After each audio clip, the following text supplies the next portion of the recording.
बच्चों, आज के इस लेक्चर में हम डिस्कस करने जा रहे हैं excess pressure inside the liquid drop. तो लिक्विड ड्रॉप के अंदर जो एक्सेस प्रेशर होता है उसका क्या डेरिवेशन होता है। पहले तो इस चीज को समझते हैं कि एक्सेस प्रेशर एक्चुअली में कैसे रिलेट होता है सरफेस टेंशन के साथ। तो मैं आपको पहले फिगर दिखाता हूं और रियलाइज कराता हूं कि कैसे आप फील करोगे कि एक्सेस प्रेशर क्या है और कैसे वो वर्क डन करता है और कैसे excess pressure inside the liquid drop आप निकालते हो। एयर बबल में भी देखेंगे, लिक्विड ड्रॉप में भी समझेंगे और उसका फील भी लेंगे। देखो मेरे पास यहां पर air bubble in a liquid है और यहां पर एक ये भी आपके पास लिक्विड ड्रॉप है, ये भी एक लिक्विड ड्रॉप है। यहां पर लिक्विड ही फिल है, यहां पर लिक्विड ही फिल है। इस फिगर की बाद में हम चर्चा करेंगे, पहले इसकी और इसकी बात करते हैं।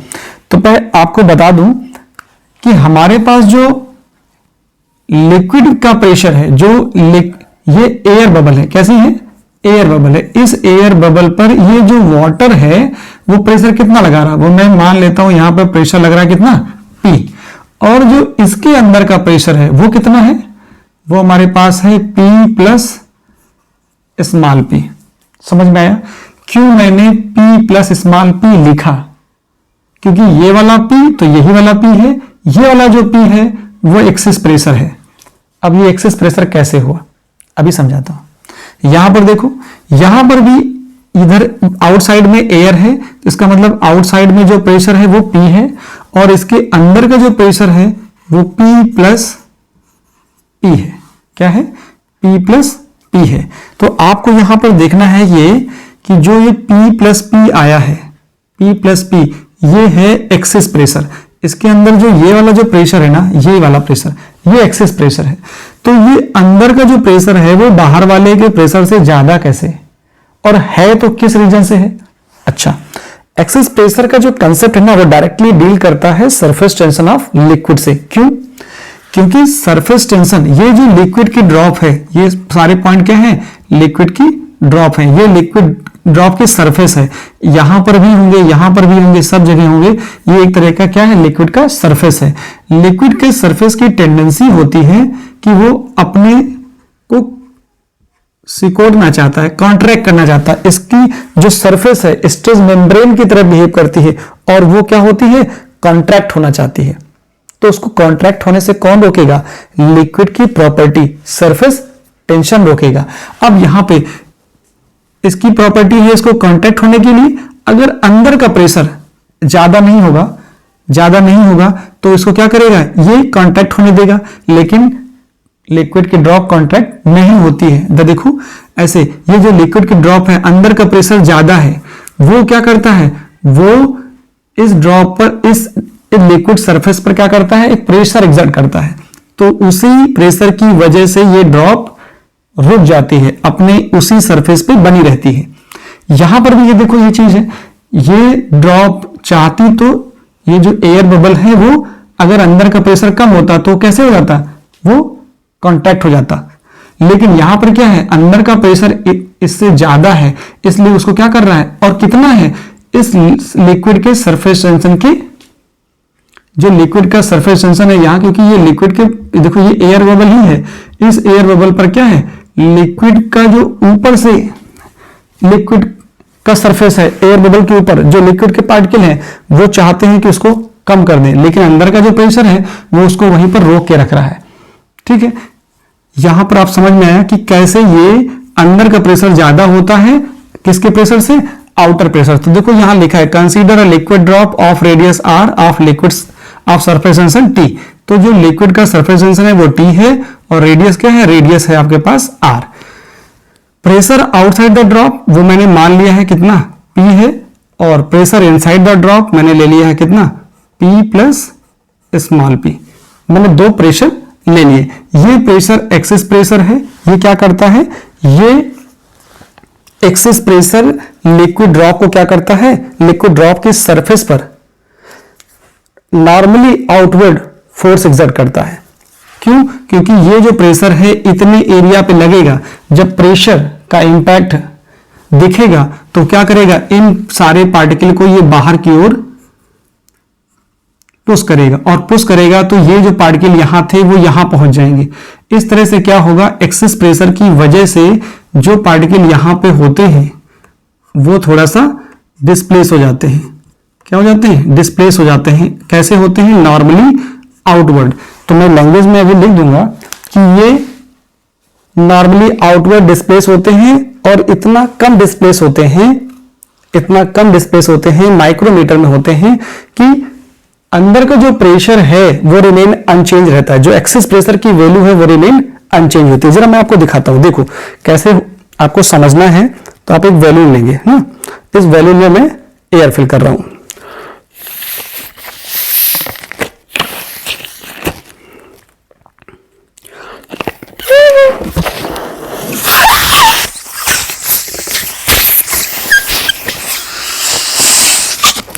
देखिए जैसे ये मैंने इसके अंदर एयर डाल दी ना, इसके अंदर मैंने एयर ब्लोन करी, जैसे एयर ब्लोन करी ये थोड़ा सा फूल गया। अब देखो इसके अंदर का जो प्रेशर है वो बाहर के प्रेशर से ज्यादा है, तभी तो ये ऐसा दिख रहा। अंदर ये एक स्ट्रेच मेम्ब्रेन है, ऐसे ही आपको दिखाई पड़ेगी क्या, लिक्विड की ड्रॉप। लिक्विड की ड्रॉप, यहां पे जो लिक्विड का ये सरफेस है ये क्या चाहता है, ये चाहता है कि सिकुड़ जाए, कॉन्ट्रैक्ट हो जाए, लेकिन अंदर का जो प्रेशर है वो एक्सेस प्रेशर है। वो एक्सेस प्रेशर इस स्ट्रेच मेम्ब्रेन को वहीं पर रोक के रखता है। तो मुझे क्या करना है, एक्सेस प्रेशर को रिलेट करना है किससे, सरफेस टेंशन के साथ। तो सरफेस टेंशन की एक डेफिनेशन और होती है जो आपने नहीं सुनी होगी, नहीं सुनी है तो मैं आपको सुनाऊंगा। तो ऐसा तो समझ में आया कि, लेकिन जैसे मैं इसकी एयर निकालता हूं, देखो ये अपने आप इसके अंदर का प्रेशर कम करिए, तुरंत ये कम हो गया। इसका मतलब बाहर का प्रेशर ज्यादा हुआ, अंदर का कम होगा, तो तुरंत ये ऐसा हो जाएगा। लेकिन जैसे ही मैं इसके अंदर थोड़ी सी और एयर डालता तो थोड़ा सा एक्सपेंड होता, मतलब मैं स्लाइटली थोड़ा सा प्रेशर बढ़ाता, हल्का सा। तो जो एक्सेस प्रेशर है उसकी वजह से, उस एक्सेस प्रेशर की वजह से ये थोड़ी सी जो लिक्विड की ड्रॉप थी वो एक्सपेंड होती है। कितनी एक्सपेंड होती है, डेल्टा आर होती है। तो डेल्टा आर एक्सपेंड होने पर कौन वर्क कर रहा है, एक्सेस प्रेशर वर्क कर रहा है। तो एक्सेस प्रेशर क्या करता है, एक्सपेंड करता है। एक्सेस प्रेशर, जो ये एक्सेस प्रेशर है बाहर का प्रेशर, ये प्रेशर तो सेम है, ये वाला हो गया एक्सेस प्रेशर। तो यहां लिखना है मुझे क्या, कि लेट एक्सेस प्रेशर एक्सपेंड। क्या करता है, एक्सपेंड करता है किसको, लिक्विड सरफेस को normally outward through a small distance delta R. देखो लेट एक्सेस प्रेशर,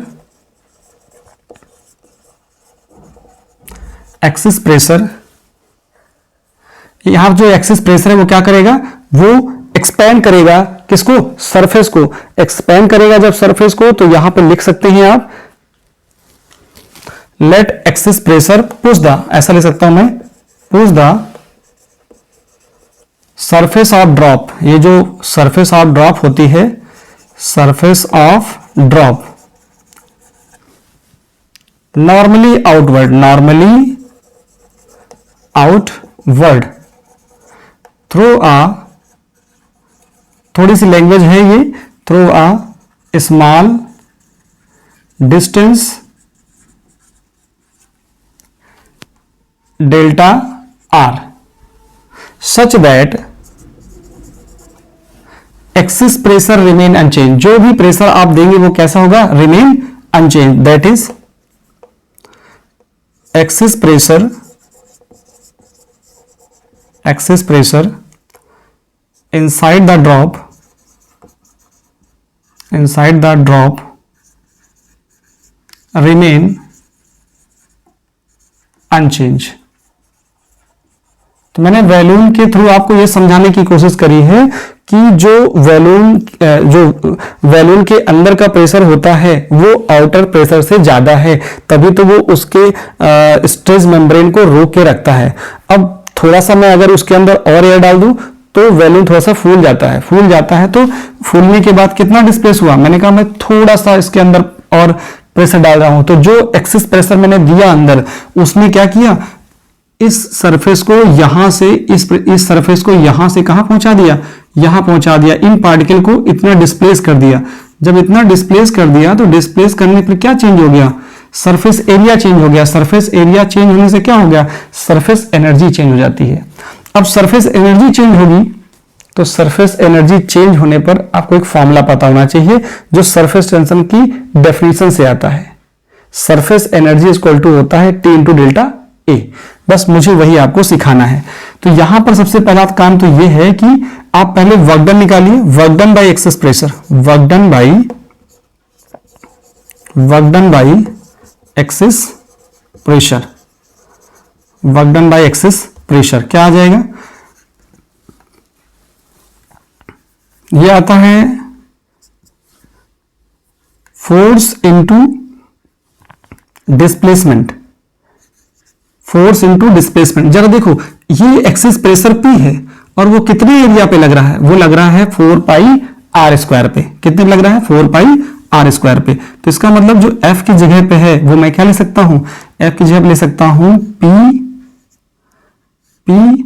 और ये एक्सिस प्रेशर था P into 4 pi are square into delta R. ये तो हो गया फोर्स, ये हो गया डिस्प्लेसमेंट। ठीक है, तो ये हो गया work done by excess pressure. ठीक है, अब मुझे क्या करना है? अब मुझे सरफेस टेंशन की डेफिनेशन से एक रास्ता निकालना है। Work done by surface tension या according to definition of surface tension, according to definition of surface tension क्या होती है? ये देखो सरफेस टेंशन की एक नई डेफिनेशन और भी सुनो। देखो आपने सिर्फ ये सुना है T is equal to F by L. ठीक है, इसकी यूनिट होती है न्यूटन पर मीटर। एक और यूनिट होती है, एक और फॉर्मूला भी होता है सरफेस टेंशन का। नहीं सुना है तो वो सुनो, वही लगेगा यहाँ पे, क्योंकि आपको एक्सेस प्रेशर को डील करना है किसके साथ? सरफेस टेंशन के साथ। तो क्या आएगा? ये आएगा डेल्टा ए। कितना आएगा? W बाई डेल्टा ए। मतलब यहां से आप लिख सकते हो क्या? सरफेस टेंशन इस सरफेस एनर्जी के बराबर हो जाएगा। ये W क्या है? ये वर्क डन कह लो या सरफेस एनर्जी कह लो, इंक्रीज इन सरफेस एनर्जी है। क्या हो जाएगा? यहां पे ये होता है वर्क डन इन, सुनना ध्यान से definition, work done in increasing unit surface area, work done in increasing unit surface area is equal to the surface tension. इसकी दूसरी जो यूनिट होती है सरफेस टेंशन की वो होती है जूल पर मीटर स्क्वायर। ये भी होती है, ये भी होती है। ऐसा कहीं नहीं लिखा है कि न्यूटन पर मीटर ही होती है यूनिट सरफेस टेंशन की। Most of the time joule per metre square से ही डील करना होगा सरफेस टेंशन को, तो वो यहां पे करना है। तो मैंने क्या लिखा? According to definition of surface tension क्या आएगा? यहां से सरफेस टेंशन का डेफिनेशन क्या आएगा? T equal to W by A. तो यहां पे जो ये W है वो वर्क डन कह लीजिए या इंक्रीज इन सरफेस एनर्जी है। क्या है? इंक्रीज इन सरफेस एनर्जी है। तो सरफेस टेंशन यहां से आ जाएगा T is equal to W by delta A. ये क्या है? इंक्रीज इन सरफेस एनर्जी है, इंक्रीज इन सरफेस एनर्जी है, डिवाइड बाई ये होता है increase in area, increase in area. Area कौन सा? Surface area. तो आप देख रहे हो यहां पे इंक्रीज इन सरफेस एनर्जी क्या आ गई? वो आ गया ये increase in surface energy. Hence increase in surface energy, surface energy is equal to आ जाएगा T इंटू डेल्टा ए। क्या आ गया? T इंटू डेल्टा ए आ गया। अब जो ये इंक्रीज इन सरफेस एनर्जी आएगी ये कब आएगी? सरफेस एनर्जी में इंक्रीमेंट कब आएगा? जब एक्सिस प्रेशर वर्क डन करेगा। तो यहां लिख सकते हो सिंस